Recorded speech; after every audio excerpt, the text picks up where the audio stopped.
मेरे कांकेर के भाइयों बहनों मुझे बताइए कि हमारी चोरी किया हुआ पैसा वापस आना चाहिए कि नहीं आना चाहिए?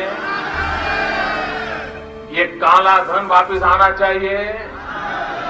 ये चोर लुटेरों से एक एक रुपया वापस लेना चाहिए? इस रुपयों पर जनता का अधिकार है कि नहीं है? ये रुपया जनता के काम आना चाहिए? अरे एक बार ये जो चोर लुटेरों के पैसे विदेशी बैंकों में जमा है ना, उतने भी हम रुपये ले आए ना, तो भी हिंदुस्तान के एक एक गरीब आदमी को मुफ्त में 15-20 लाख रुपए यूं ही मिल जाएगा। कितने रुपये? दोस्तों नमस्कार। दोस्तों, जो शब्द आपने सुने ये दरअसल 7.5 बरस पुराने हैं। 7.5 बरस के बाद इन शब्दों का क्या कोई महत्व है? क्योंकि जब ये कहे जा रहे थे शब्द, उस वक्त इस देश के प्रधानमंत्री मनमोहन सिंह हुआ करते थे। उम्मीदवार के तौर पर नरेंद्र मोदी चुनाव मैदान में थे और इस बात का खुले तौर पर ऐलान करते थे कि भारतीयों की ब्लैक मनी जो दुनिया भर में अलग अलग देशों के अलग अलग बैंकों में जमा है, अगर उस सारे पैसे को इस देश में वापस ले आया जाए तो कम से कम 15 लाख रुपए तो हर हिस्से में आ ही जाएंगे।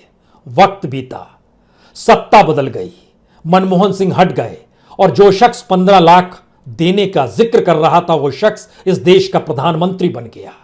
लेकिन आज की तारीख में भारतीयों का कितना धन दुनिया के तमाम देशों के बैंकों में जमा है, अगर उसे हिसाब किताब लगाना शुरू कीजिएगा तो यकीन जानिए आज 15 लाख का जिक्र नहीं होगा, बल्कि 30 लाख रुपए हर व्यक्ति के हिस्से में आ जाएंगे।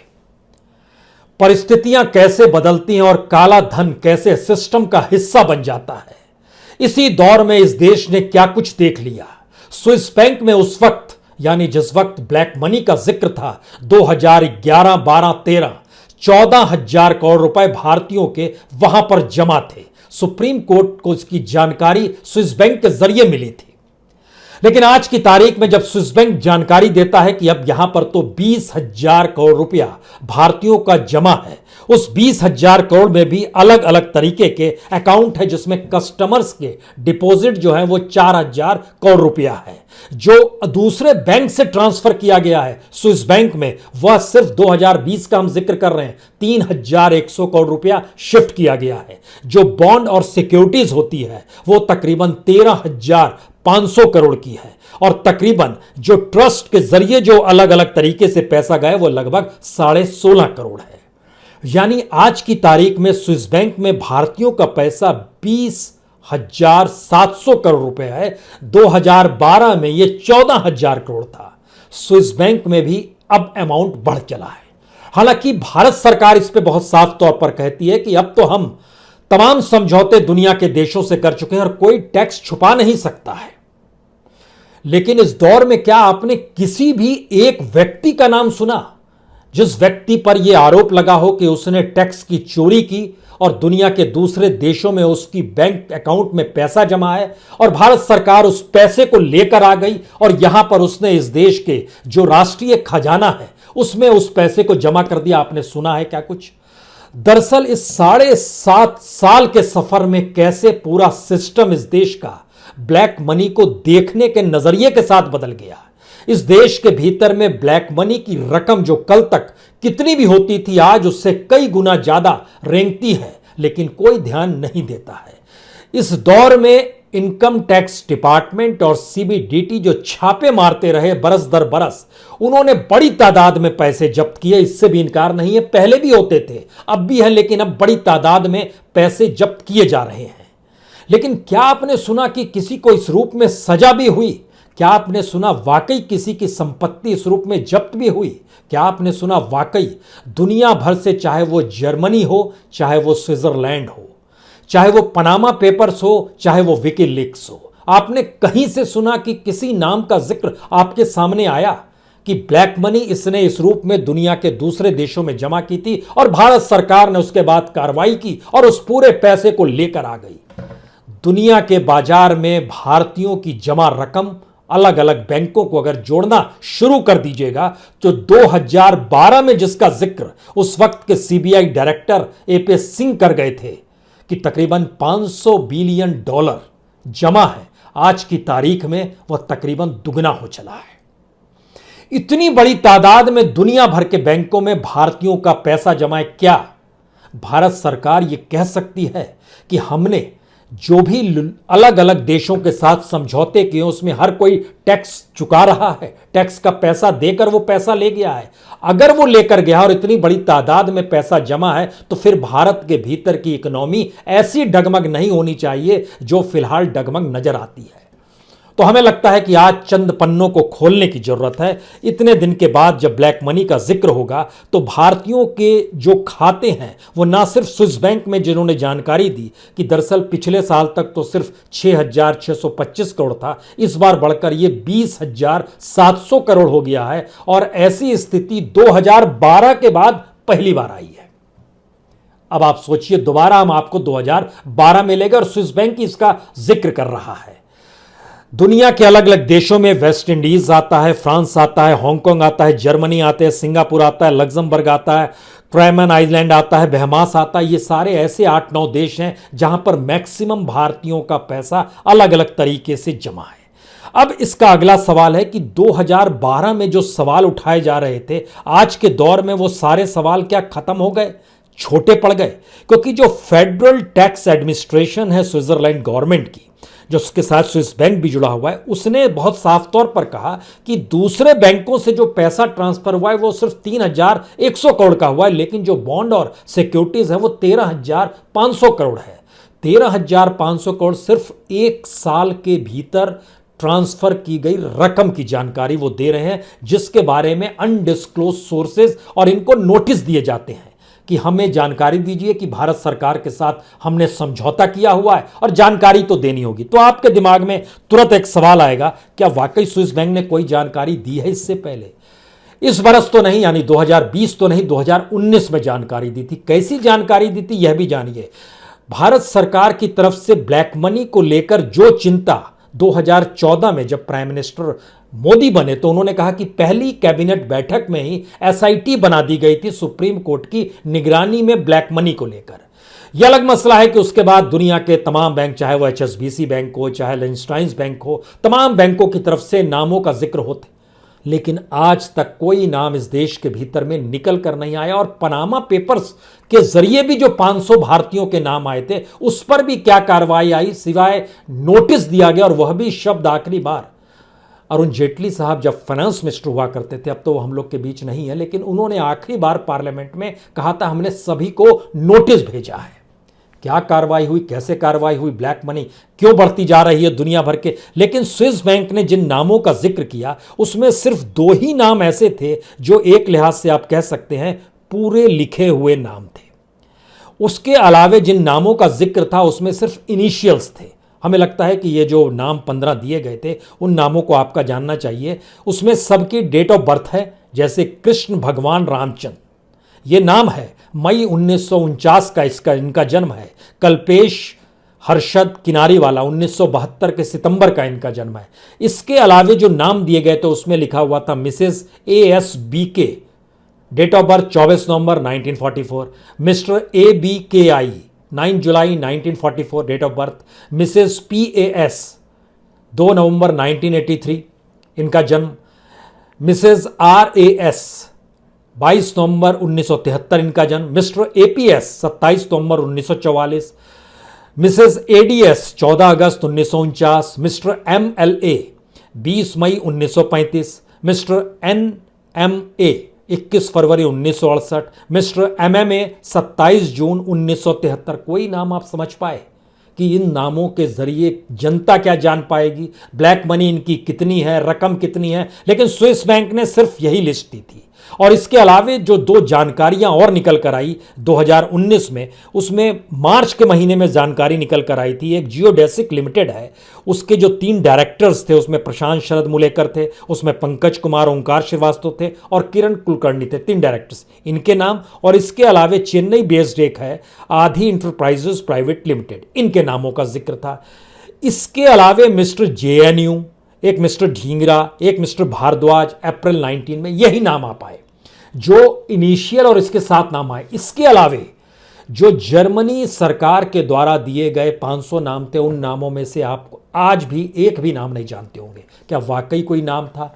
इतनी बड़ी तादाद में इस देश के भीतर में ब्लैक मनी इस दौर में बढ़ी है या पैसा अफरात है?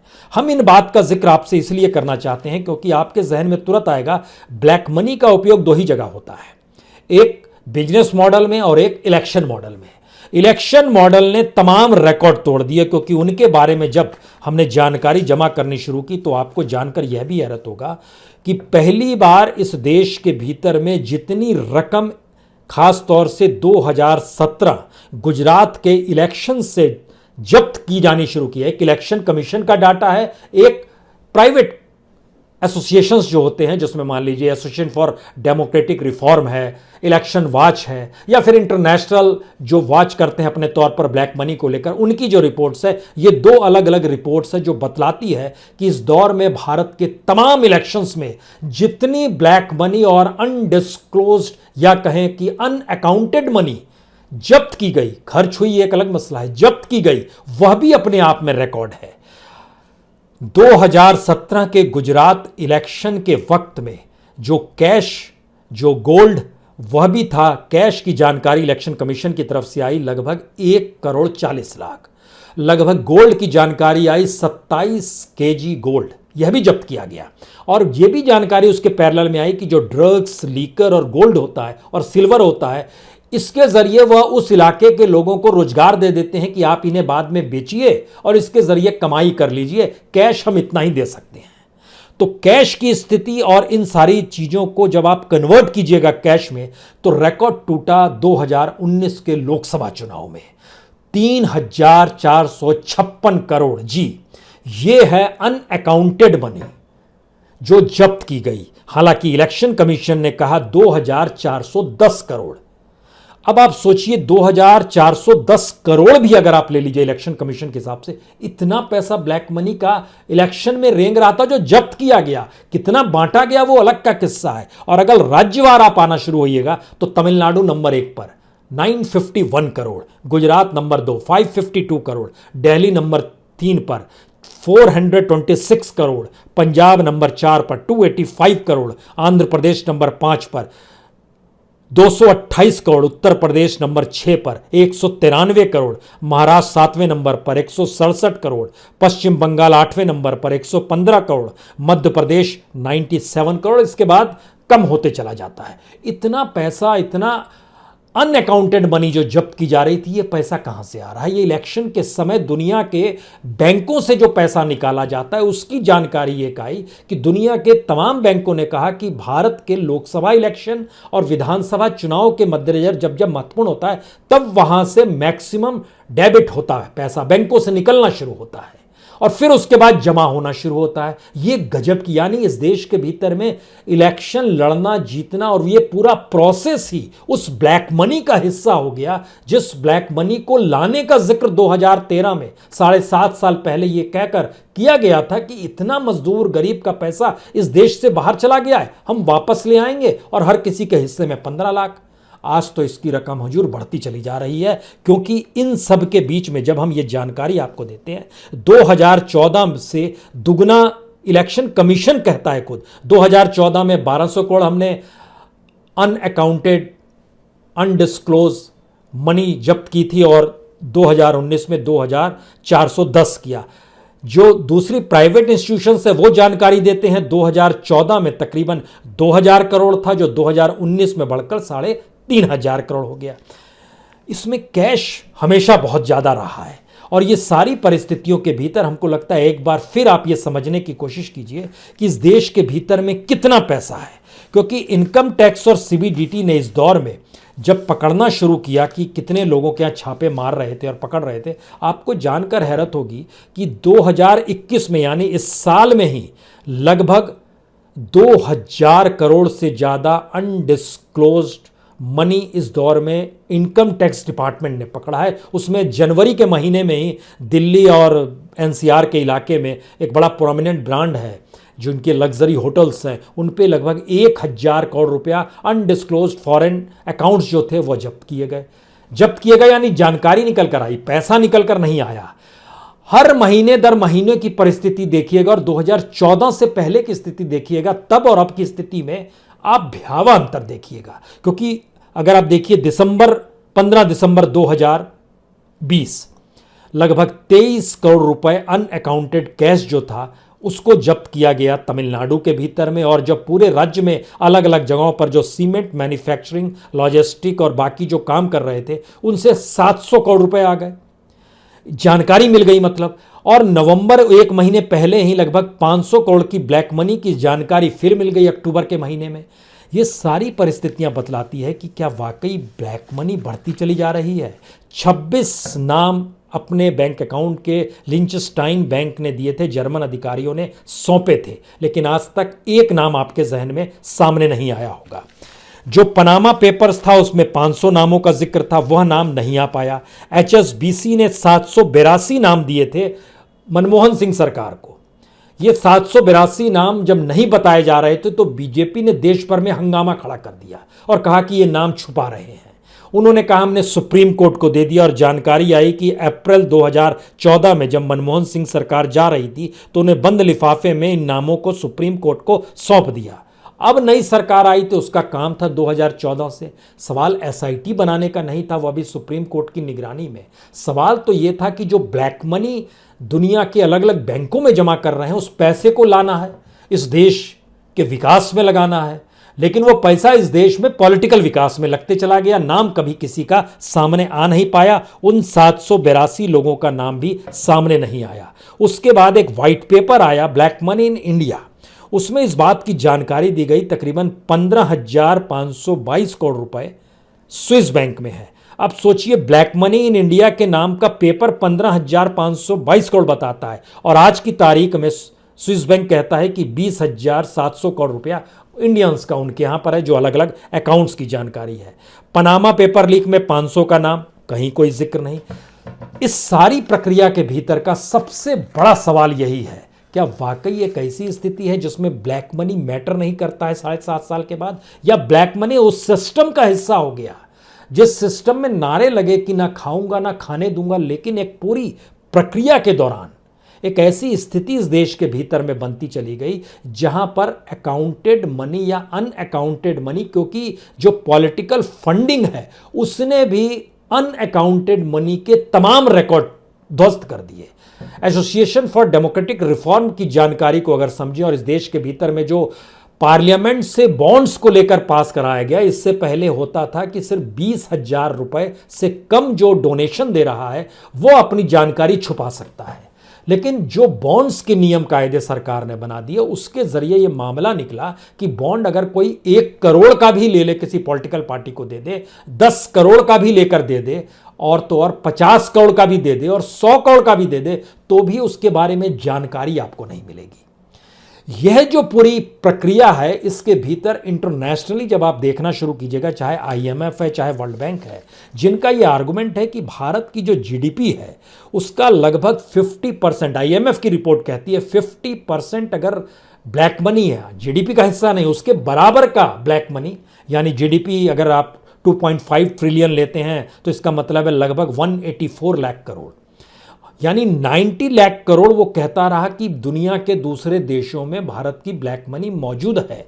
वर्ल्ड बैंक ने कहा नहीं, ऐसा नहीं है, ये सिर्फ 20% है।